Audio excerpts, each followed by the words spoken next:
Okay, so barbells, we've obviously done quite a lot already. This is the next section, and we have to start with a barbell back squat because it is the best exercise, in my opinion, in the world ever created to work your entire body. It's not going to just work for your hips, your glutes and your quads.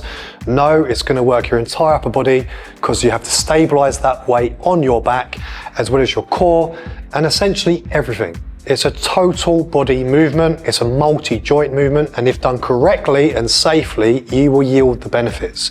I have clients in their 60s who can now do this movement safely, so why can't you do it? Okay, I'm going to show you the setup and then we're going to go. So the first things first, on any rack, you must ensure that the catches here, the safety hooks, are at the appropriate height because you do not want to be stepping too low or too high. What I see all the time is it being too high and people stepping off. It's not too high now, but I'll just demonstrate. They'll step off, but they have to tiptoe. So they're kind of tiptoeing back, and all that's going to do is potentially cause an accident.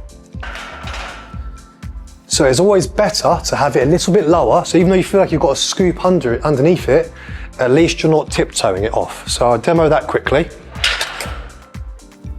So I'm going to come forward, so make sure your feet aren't back. You need to be under the bar.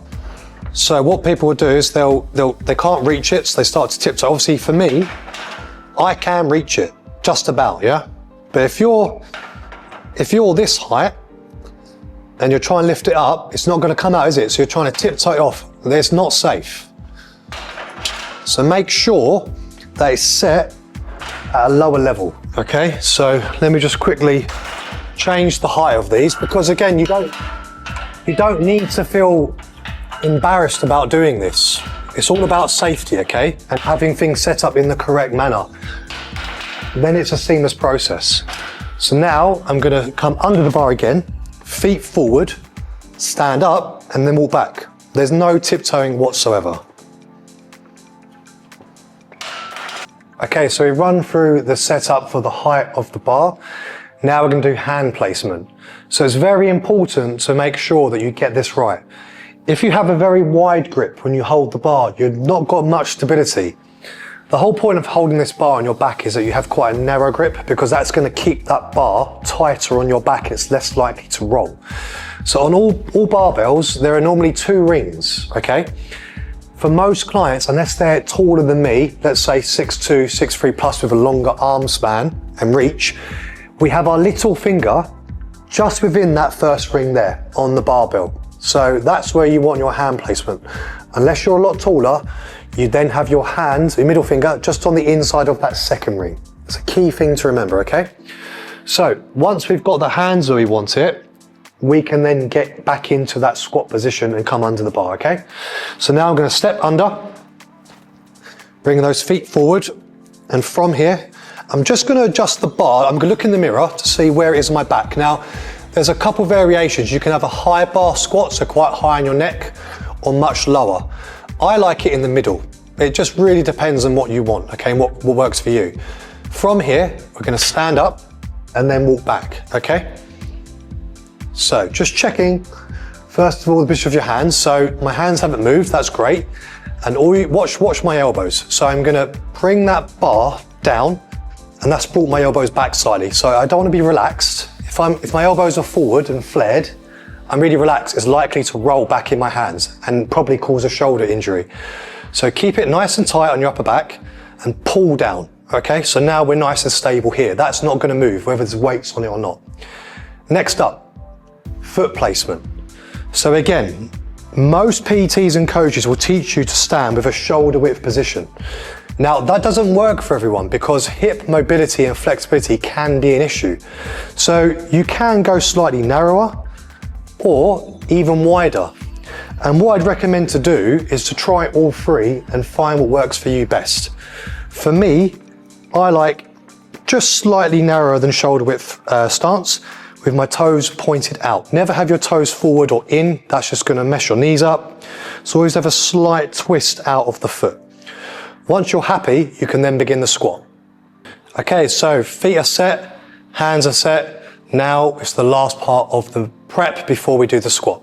So you want to keep your abs nice and tight, so suck them in, hold your breath before you go down, and then squat down. Now the key thing to know here is to not come down with your knees going in.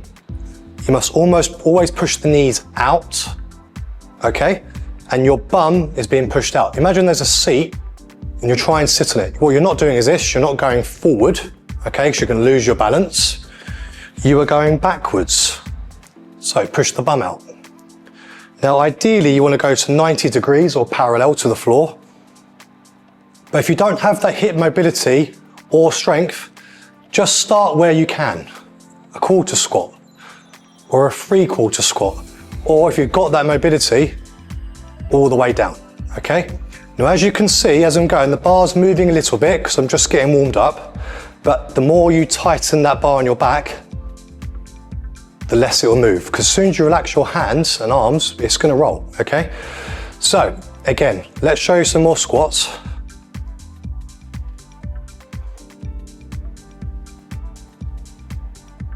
And as you can see, again, one other point, as I'm going down, I'm not allowing the bar to push my shoulders forward because this is gonna hurt my lower back. So I must keep my back upright and chest up. That way, you'll execute the movement without any risk of injury. When you're finished, keep walking forward until the bar touches the frame. What I don't wanna see is this. Looking at one side, putting that down and not knowing where the other one is, okay? Because sometimes this happens. Try and get that one on. Where's the other one? Oh, it's not there, okay? Then you have an accident. So just look forward, keep walking, and then drop the bar. So just one other thing to point out, and we've obviously got the safety catches here. Now, based on your confidence and your ability, always have it a little bit higher, especially if you don't have a spot, because in case you had an accident, they will potentially save your life. Because if you come down and you can't get back up, you can usually drop it back, okay? Now obviously it's set too low for me right now, but if it was higher, it would have caught the bar for me and I could have just rolled out rather than hurt myself. So always set at an appropriate height for your ability and confidence.